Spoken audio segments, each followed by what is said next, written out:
যে ব্যক্তি ঈমানের সাথে ও সওয়াবের আশায় রমজান মাসের রোজাগুলো রাখে, তার অতীতের সব গুনাহ মাফ করে দেওয়া হবে। সুবহানাল্লাহ। জান্নাতের একটি দরজা আছে। কিয়ামতের দিন শুধু রোজাদাররাই সেই দরজা দিয়ে ভেতরে প্রবেশ করতে পারবে। বিসমিল্লাহির রহমানির রহিম। আসসালামু আলাইকুম। কেমন আছেন সবাই? আমরা তো বেশ ভালো আছি, আলহামদুলিল্লাহ। দেখতে দেখতে রোজা কিন্তু চলে এসেছে প্রায়।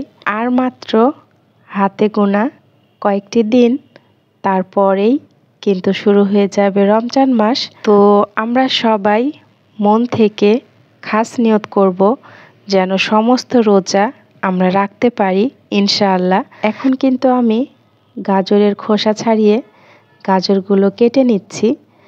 আসলে সকালবেলা নাস্তা বানানোর ঝামেলাটা নাই। ফ্রিজে রুটি ছিল, সেটাই ভেজে দিয়েছিলাম। বড় ছেলে খেয়ে স্কুলে চলে গিয়েছে, ছোট ছেলেটা এখনও ঘুমিয়ে আছে। আর আকিবের আব্বু অফিসের কাজে একটু ঢাকার বাইরে গিয়েছে, এজন্য রিল্যাক্স মোডে একেবারে কাজ করছি, কোনো তাড়াহুড়ো নয়। আসলে বাসাতে ছেলে মানুষ না থাকলে যেমনটা হয়, তখন কিন্তু কাজের কোনো রকম প্রেশার থাকে না। নিজের ইচ্ছে মতোই কাজগুলো আস্তে ধীরে করে নেওয়া যায়। আর নিজের খাওয়া নিয়ে কখনোই সেরকম টেনশান করি না। সামনে যা পাই বা যেটাই থাকে সেটাই খেয়ে ফেলি আর কি। বাসাতে খুব অল্প পরিমাণে গাজর ছিল, তো উপর দিয়ে কেমন জানি শুকিয়ে যাচ্ছিল, এজন্য ভাবলাম নষ্ট হয়ে যাওয়ার আগেই আমি এটার একটা ব্যবস্থা করে ফেলি।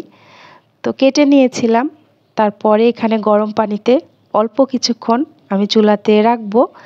তারপরেই কিন্তু উঠিয়ে নিয়ে সাথে সাথেই ঠান্ডা পানি দিয়ে ধুয়ে ফেলবো। খুব বেশিক্ষণ চুলাতে রাখলে এটার কালারটাও কিন্তু একেবারেই নষ্ট হয়ে যাবে।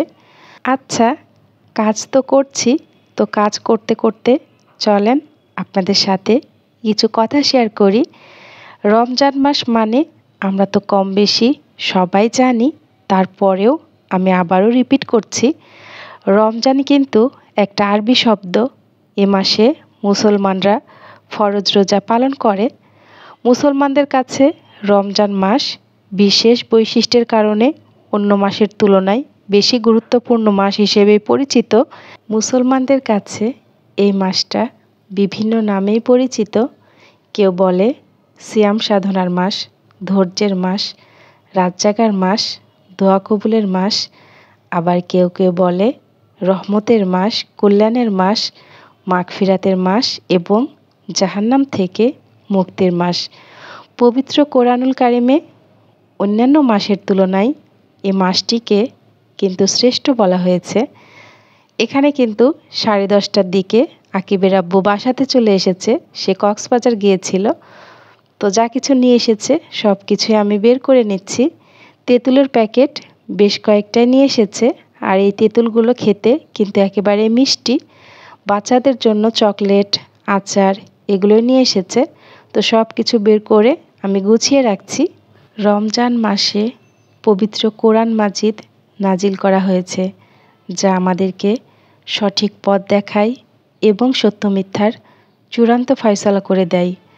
পবিত্র কোরআনুল কারিমের মাসে শবে কদর হওয়ায় রমজান মাসটির শ্রেষ্ঠত্ব আরও বেড়ে গেছে। হজরত মুহাম্মদ সাল্লাল্লাহু আলাইহি সাল্লাম ইরশাদ করেন, রমজান মাস হলো সমস্ত মাসের সর্দার। রমজান মাস কতই না উত্তম।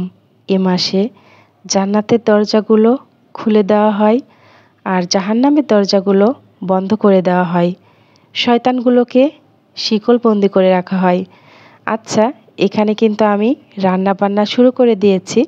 আজকে কুমড়ো বড়ি দিয়ে বেগুন আলু দিয়ে রান্না করছি। তো বড়িগুলো হালকা করে আমি ভেজে নিয়েছিলাম, আর এদিকে টমেটো কেটে নিয়েছি, আর করলা আলু দিয়ে ভাজি করব সেগুলোও কেটে নিয়েছি। এখানে ঝোলের পানিটা ফুটে যাওয়ার পর টমেটো আর কুমড়ো বড়ি আমি একসাথে দিয়ে দিচ্ছি, কারণ বড়িটা সিদ্ধ হতে একটু সময় লাগবে। এগুলো যখন হালকা সিদ্ধ হয়ে আসবে, তারপরেই আমি মাছ দিয়ে কিছুক্ষণ রান্না করেই নামিয়ে ফেলবো। আর ওই পাশে এখন করলা ভাজিটাও করে নিচ্ছি। আমাদের নবী হজরত মুহাম্মদ সাল্লাল্লাহু আলাইহি ওয়াসাল্লাম ইরশাদ করেন, মানুষ যদি রমজান মাসের পরিপূর্ণ কল্যাণ সম্পর্কে জানতে পারত তাহলে সারা বছর রমজান মাস থাকার আকাঙ্ক্ষা করত। তিনি আরও বলেন, তোমাদের কাছে রমজান মাস এসেছে, আল্লাহ তাআলা তোমাদের উপর এই মাসে রোজা রাখা ফরজ করেছেন। এই মাসে আসমানের দরজাগুলোকে খুলে দেওয়া হয়। আর এই মাসে এমন একটি রাত আছে যা হাজার রাতের চেয়ে উত্তম। যে ব্যক্তি এই মাসে কল্যাণ পাওয়া থেকে বঞ্চিত হয়ে যায় সে মূলত সমস্ত কল্যাণ থেকেই মাহরুম হয়ে গেল। রমজান মাস আসার আগে আমাদের নবী হজরত মুহাম্মদ সাল্লাল্লাহু আলাইহি ওয়াসাল্লাম যে দোয়াটি বেশি বেশি করে পড়তেন আমি একটু বলার চেষ্টা করছি। আল্লাহুম্মা বারিক লানা ফি রজাবা ওয়া শাবানা ওয়া বাল্লিগনা রমাদান। অর্থাৎ, হে আল্লাহ, আপনি রজব ও শাবান মাসকে আমাদের জন্য বরকতময় করুন এবং আমাদেরকে রমজান মাস পর্যন্ত হায়াত দিন। রমজান মাসে বেশি বেশি তওবা বা ইস্তেগফার করুন। আগে যে গুনাহগুলো করেছেন জেনে বুঝে বা না বুঝে সেগুলোর জন্য বেশি বেশি তওবা করুন আর আল্লাহ তাআলার কাছে মাফ চান। সামনের দিনগুলো যেন খুব ভালোভাবে পার হয়। নতুন জীবন নতুনভাবে গড়ার জন্য আল্লাহ তাআলার কাছে বেশি বেশি দোয়া করুন। আর অন্যায় কাজ থেকে নিজেকে ফিরিয়ে নিয়ে আসার চেষ্টা করুন। মন থেকে হিংসাকে একেবারে মুছে ফেলুন। বিগত রমজানগুলো যেভাবেই কাটিয়েছেন না কেন, অন্ততপক্ষে এই বছরের রমজান মাসের প্রত্যেকটা দিন যেন সুন্দরভাবে কাটে, সুন্দরভাবে যায়, এজন্য দোয়া করুন আর মনে মনে নিয়ত করুন। আচ্ছা, আমি কিন্তু কথা বলতে বলতে সমস্ত রান্নাবান্না শেষ করে টেবিলে খাবার দিয়ে কাপড় চোপড় ধুয়ে গোসল করে নিয়েছি।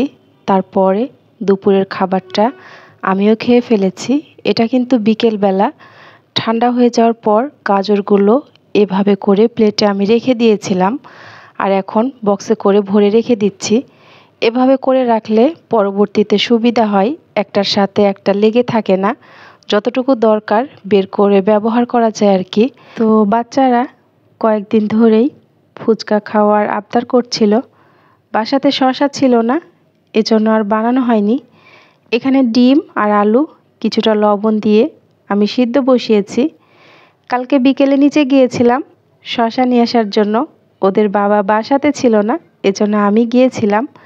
এরই মধ্যে ভর্তা করে এখন আমি ফুচকাগুলো রেডি করে নিচ্ছি আর তেঁতুলের টকও বানিয়ে নিয়েছি। বাচ্চারা অধীর আগ্রহে বসে আছে ফুচকা খাওয়ার জন্য। ফুচকা রেডি করতে করতে আজকের মতো এখানেই বিদায় নিচ্ছি। সবাই সুস্থ থাকার, ভালো থাকার চেষ্টা করবেন আর আমাদের জন্য দোয়া করবেন। দেখা হয়ে যাবে পরবর্তী কোনো ব্লগে। আজকে এ পর্যন্তই। আর পবিত্র রমজান মাসে পাপের মাগফিরাত লাভের সুযোগ থাকে, সেই সুযোগ থেকে আপনিও বঞ্চিত হবেন না। আল্লাহ হাফেজ। আসসালামু আলাইকুম।